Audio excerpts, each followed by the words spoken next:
Showing you how to do just a standard wet to dry style dressing or Aquacel dressing. Most of these are going to be found on the wound protocols, which print off on every patient admitted by the hospitalist, so that way you have all your orders for simple wound care. So we're going to start with cleaning the wound. You can either clean the wound with a wound cleanser such as this, and just squirt the wound and then pat it dry with gauze, or you can clean it with saline, and this is going to be the preferred method if you're taking a wound culture, because the wound cleanser will contaminate the wound culture. So if you're planning on getting a wound culture, then clean it with the normal saline and some gauze.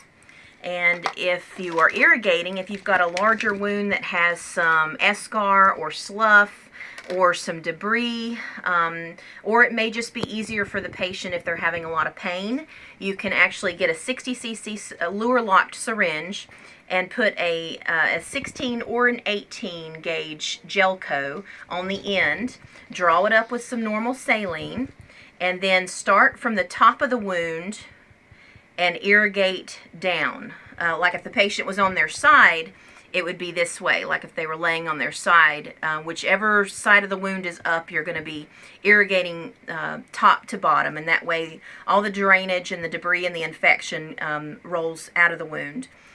So that's how you do the irrigation. Now, to do a normal saline style gauze dressing, you're just going to take a little bit of some gauze out of one of the packages, just enough to be able to fill the wound, fill in all the dead space up to the wound level itself. Put a little saline, just enough to where you can wring it out. I usually either wring it out over like the trash can, or one of these little tub trays is perfect, just enough to where you can wring it out. Okay, and then you're going to take your gloved fingers and you're going to fluff it out. Okay. And then you're going to take your little Q-tip and fill in all the dead space. So we're going to start with this little divot here, and then just fill it in, and you may have to cut a little bit of it off. And this one we are going to cut off a little bit because, again, like I said, you want it to be just to where you can fill in the wound. You don't want to overstuff it and overpack it. And then you can cover the top of it with either some dry gauze or an ABD pad, depending on how much it's draining, and then secure it with some tape or any type of a cover dressing to keep it airtight and waterproof.